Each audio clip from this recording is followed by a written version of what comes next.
Hello friends, this is Himanshu Ranjan. Today I came up with previous year question paper of coal India limited. आज हम discuss करने वाले हैं finance and accounts का, जो कि सीए सीएमए वाले जो भी लोग एग्ज़ाम देते हैं तो उन लोगों का जो क्वेश्चन आता है, तो प्रीवियस ईयर में जो क्वेश्चन आया था तो वही क्वेश्चन पेपर आज हम डिस्कस करने वाले हैं। ठीक है, इससे पहले मैं बता दूं, ये जो कोल इंडिया लिमिटेड में जो एग्जामिनेशन होता है वो 200 मार्क्स का होता है। ओके, और 100 मार्क्स का टेक्निकल एंड 100 मार्क्स का नॉन टेक्निकल पोर्शन होता है। ठीक है, जो नॉन टेक्निकल पोर्शन होता है उसमें जैसे कि 25 मार्क्स का जीके होता है, 25 मार्क्स का मैथ होता है, 25 मार्क्स का रीजनिंग होता है और 25 मार्क्स का इंग्लिश होता है। ठीक है, तो ये जो चारों पार्ट हुआ 25 मार्क्स का, 25 मार्क्स का जीके, 25 इंग्लिश, 25 मैथ और 25 रीजनिंग, जो भी ये सब, तो ये सब का वीडियोस ऑलरेडी अपलोडेड है। ठीक है, और ये जो कोल इंडिया लिमिटेड का जो फाइनेंस एंड अकाउंट्स का जो आज हम डिस्कस करने वाले हैं, तो आज हम डिस्कस करेंगे फ्रॉम द क्वेश्चन नंबर 26 से। ठीक है, इसका भी जो फाइनेंस एंड अकाउंट्स का जो फर्स्ट पार्ट है, मतलब कि मैं ऐसा अपलोड कर रहा हूँ कि 25 क्वेश्चन पर डे मैं अपलोड कर रहा हूँ। ठीक है, तो फाइनेंस एंड अकाउंट्स का जो 25 क्वेश्चन है, मतलब कि क्वेश्चन नंबर 1 से लेकर के क्वेश्चन नंबर 25 तक, वो ऑलरेडी अपलोडेड है मेरे यूट्यूब चैनल पे। ओके, तो आप फर्स्ट पार्ट जाकर देख लीजिएगा। आज हम डिस्कस करने वाले हैं फ्रॉम द क्वेश्चन नंबर 26। ठीक है, आज हम 26 से स्टार्ट करने वाले हैं। ओके, और मैं बता दूं, मेरे यूट्यूब चैनल पे जितना भी वीडियोस होता है तो उसमें अगर कोई पीडीएफ अगर आपको चाहिए होता है, जो वीडियो में पीडीएफ होता है, तो पीडीएफ अगर चाहिए होता है आपको, तो आप मेरे को टेलीग्राम चैनल पे ज्वाइन कर सकते हो। ठीक है, Himanshu Ranjan classes Telegram channel का नाम है। आप वहाँ से, नहीं तो लिंक डिस्क्रिप्शन बॉक्स में भी दिया रहता है, और नहीं तो फिर आप को कुछ अगर पूछना है, if you want to ask any question from me, then you can also follow me in Instagram, link is given in the description box. Okay, तो चलिए आज स्टार्ट करने वाले हैं फ्रॉम द क्वेश्चन नंबर 26 से। ठीक है, चलिए क्वेश्चन नंबर 26 पढ़िए। It is the duty of the company to inform the registrar of company within days of the decision in case the board of director decide to maintain books at the place other than registered office। बोल रहा है कि जो books of accounts generally registered office में maintain किया जाता है। ठीक है, बट जो बोर्ड ऑफ डायरेक्टर है कंपनी का, वो रजिस्टर्ड ऑफिस में मेंटेन ना करके बुक्स ऑफ अकाउंट्स वो कहीं अलग जगह मेंटेन करता है बुक्स ऑफ अकाउंट्स को, बोर्ड ऑफ डायरेक्टर। ठीक है, तो वो कितना दिन के अंदर रजिस्ट्रार ऑफ कंपनी को बताएगा। ठीक है, तो कितना दिन के अंदर वो इन्फॉर्म करेगा, तो वो इन्फॉर्म करेगा एटलीस्ट 7 डेज। ठीक है, 7 days. It is the duty of the company to inform registrar of company within 7 days. ठीक है, of the decision in case the board of director decide to maintain books at the place other than registered office. Okay, ठीक। Question number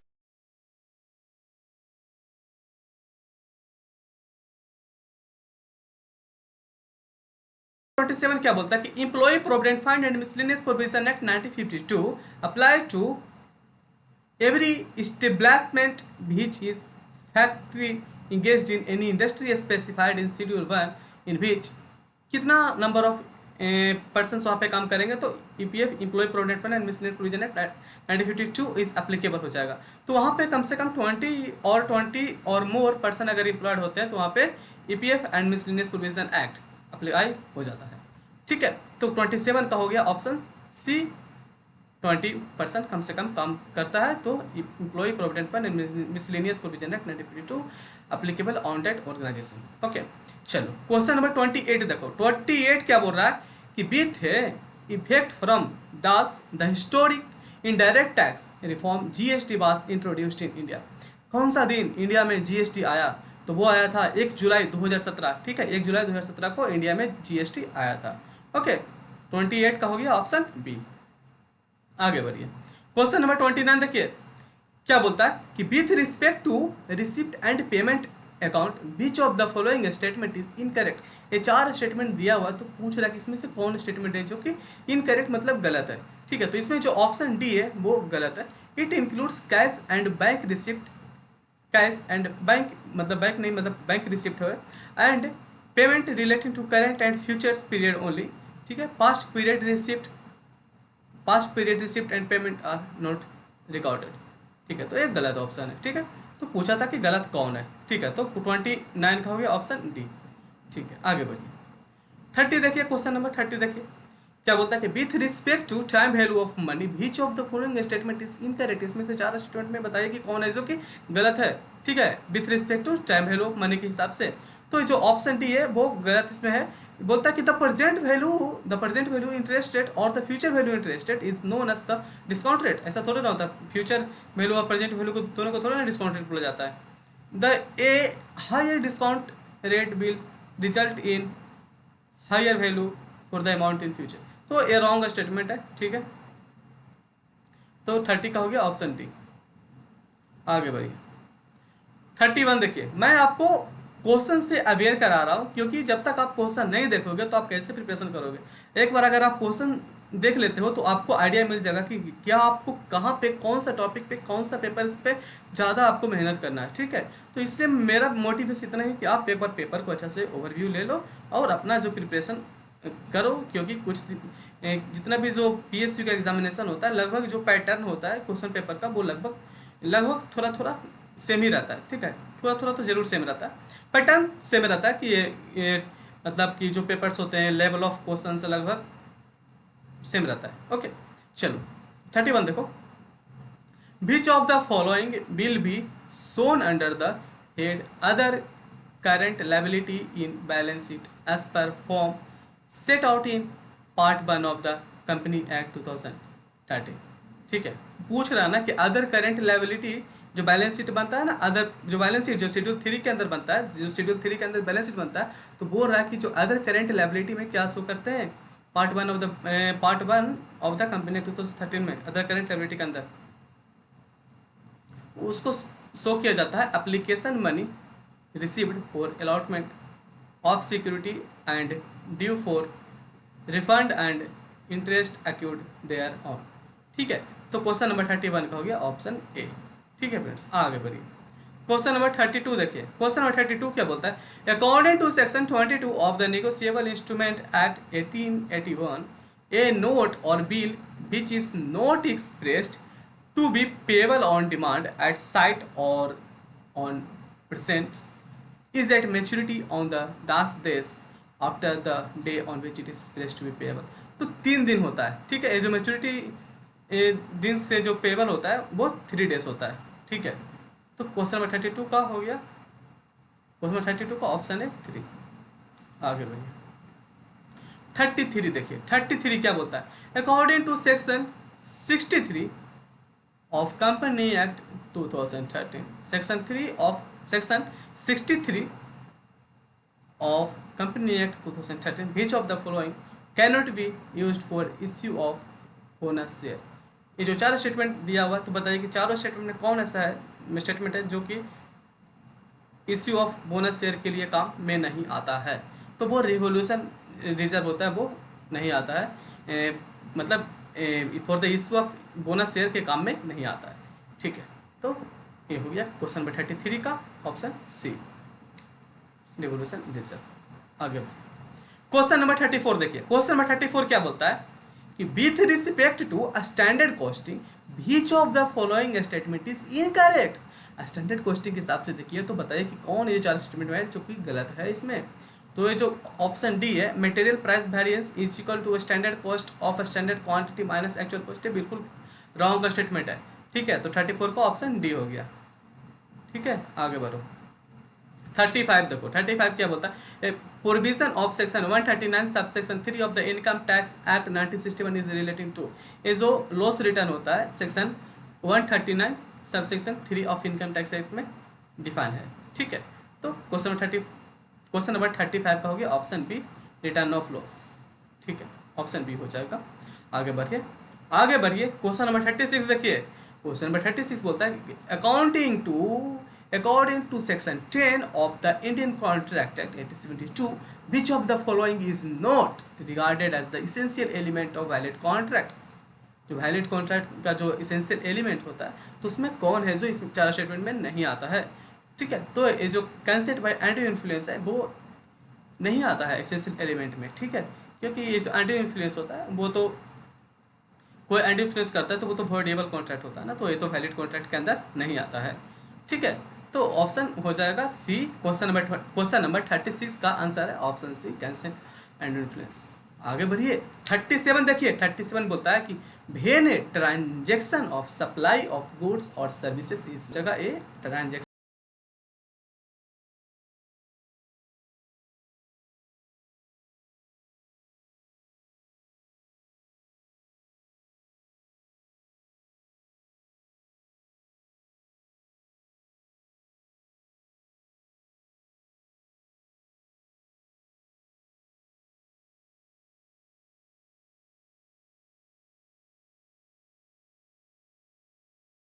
value, ये बहुत easy question था, ठीक है।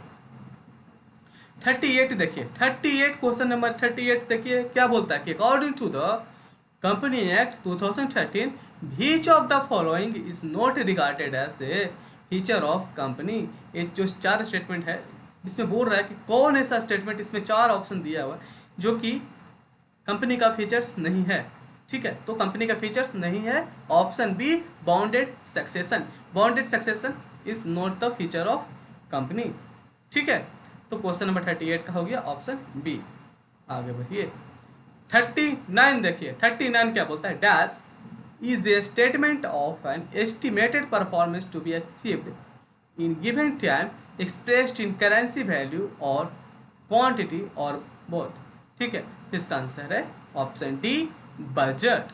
Budget एक statement होता है, ठीक है। Budget is a statement of an estimated performance to achieved in given time. Budget क्या होता है कि एक लिमिट समय के लिए लोग बजट अपना बनाते हैं, अपना घर का हो, चाहे कंपनी का हो, चाहे बड़ा ऑर्गेनाइजेशन का हो, चाहे कंट्री का हो, हर जगह का अलग अलग अपने अपने मायने के हिसाब से बजट बनाया जाता है। तो इसलिए बोलते हैं कि budget is the statement of an estimated performance to be achieved in given time expressed in currency value और क्वांटिटी और बोथ, ठीक है। तो 39 का हो गया ऑप्शन डी बजट, ठीक है। आगे बढ़ो क्वेश्चन नंबर 40 देखो। क्वेश्चन नंबर 40 क्या बोलता है कि which of the following is not regarded as time adjusted और discounted cash flow technique of capital budgeting. बोल रहा है कि इससे चार स्टेटमेंट दिया, इसमें पूछ रहा है कि कौन है इसमें से चारों में कि जो टाइम एडजस्टेड और डिस्काउंटेड कैश फ्लो टेक्निक के अंदर नहीं आता है, मतलब ऑफ कैपिटल बजटिंग नहीं आता, तो वो है accounting rate of return. Accounting rate of return का ऐसा कुछ होता ही नहीं है, तो आंसर हो जाएगा 40 का D accounting rate of return, ठीक है। चलो question number D, question number 40 का ऑप्शन डी।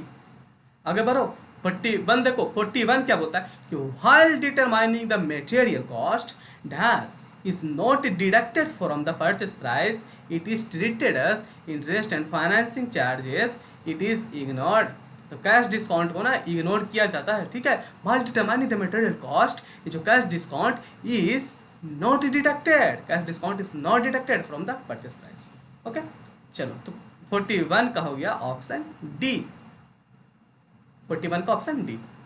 आगे बढ़ो क्वेश्चन नंबर 42 देखो। Question number 42 with respect to accounting standard 11 the effect of changes in foreign exchange rate which of the following statement is incorrect। वो रहा कि कौन statement चारों में है वो गलत है अकॉर्डिंग टू AS 11 के हिसाब से। तो जो ऑप्शन ए है वो बिल्कुल गलत है। क्या बोलता है कि the standard deal with the restatement of an enterprise financial statement from its reporting currency into another currency for the convenience of users accustomed to that currency or for similar purposes। तो बिल्कुल गलत statement है, ठीक है। तो 42 का option A हो जाएगा। आगे बढ़ो 43 देखो। 43 क्या बोलता है कि in India dash took upon itself the leadership role by the constituting the accounting standard board in 1977। तो वो है the institute of chartered accountant of India ने टुक किया, मतलब लिया, टुक किया, अब टुक अपॉन द लीडरशिप लिया फॉर द कॉन्स्टिट्यूट किया for the accounting standard board, ठीक है, 1977 में, ठीक है। तो 43 का ऑप्शन हो जाएगा डी। आगे बढ़ो 43 का हो गया 43 का ऑप्शन डी, ओके। चलो 44 देखो, 44 क्या बोलता है कि price earning per share P ratio is calculated by each of the following formula. P ratio MPS by EPS, MPS by EPS मतलब कि material sorry market price per share, market price per share by earning per share, ठीक है, MPS by EPS, ठीक है। 44 का हो गया option B. Okay friends, चलो आगे बढ़ो, क्वेश्चन नंबर पढ़ो, क्वेश्चन नंबर 45 पढ़ो।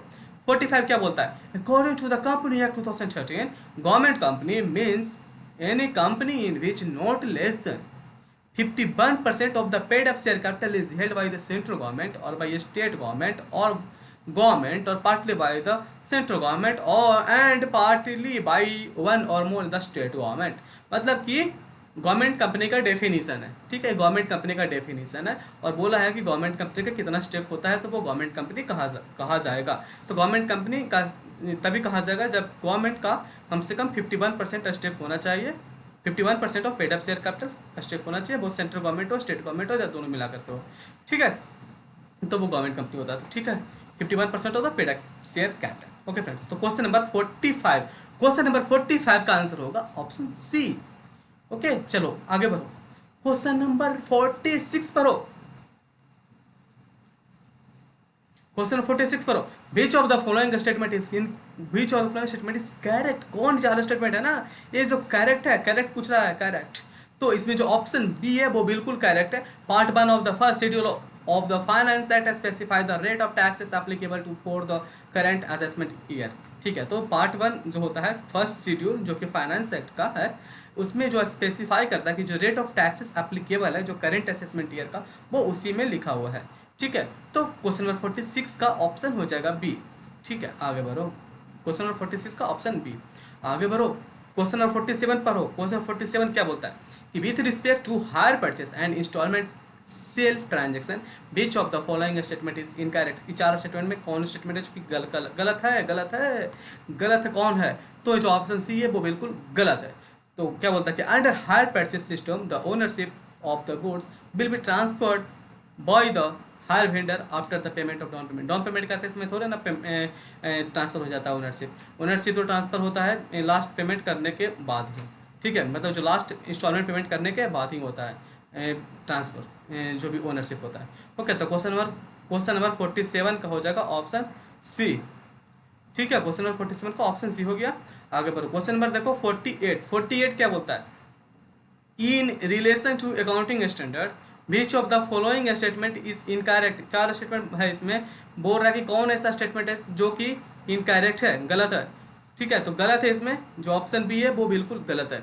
Accounting standard does not deal with issue of disclosure requirement, ठीक है। तो क्वेश्चन नंबर 48 का हो जाएगा ऑप्शन बी। आगे बढ़ो, 49 देखो, 49 का क्या बोलता है, 49 which of the following statement is incorrect. चार स्टेटमेंट है, इसमें कौन है जो गलत है, तो ये जो ऑप्शन 1 है ना, ऑप्शन ए है जो गलत है। Pre incorporation profit is treated as part of business acquisition cost, तो ये गलत है, ठीक है। तो क्वेश्चन नंबर 49 का हो जाएगा ऑप्शन ए। 50 देखो, 50 आज का क्वेश्चन नंबर 50, आज हम लोग क्वेश्चन नंबर 50 तक ही रखेंगे, ठीक है। चलो 50 पर हो। Shortage in material can be due to normal reason or due to abnormal reason, which of the following will be regarded as shortage due to abnormal reason। बोल रहा कि which of the following will be regarded as shortage due to abnormal reason के कारण जो shortage होता है वो क्या है, तो वो ड्यूटी लॉसेस ड्यू टू फिलिप्रेज, ठीक है। जो फिलिप्रेज के कारण जो छोटा चोरी करते हैं, लॉसेस मतलब लॉसेस ड्यू टू फिलिप्रेज मतलब छोटा चोरी होता है, वो abnormal reason के अंदर आता है, ठीक है। चलो एक और क्वेश्चन देख लेते हैं, क्वेश्चन नंबर 51 देखो कि with respect to accounting standard 11 lease which of the following statement is incorrect. चार स्टेटमेंट है, इसमें से बताओ कि कौन है जो गलत है, तो ये गलत है। The standard should be applied in accounting for all leases including lease agreement to use land, एक गलत है, ये स्टेटमेंट बिल्कुल गलत है। तो 51 क्वेश्चन नंबर 51 का हो जाएगा ऑप्शन ए, ठीक है। क्वेश्चन नंबर 51 का हो जाएगा ऑप्शन ए, ठीक है फ्रेंड्स। तो आज हम लोग जो हम लोग आज क्वेश्चन पेपर का जो डिस्कशन है यहाँ तक रखते हैं। वीडियो अगर अच्छा लगेगा तो वीडियो को लाइक करिएगा, शेयर करिएगा, मोस्ट इंपॉर्टेंट मेरे चैनल को जरूर से जरूर सब्सक्राइब करिएगा। So thank you.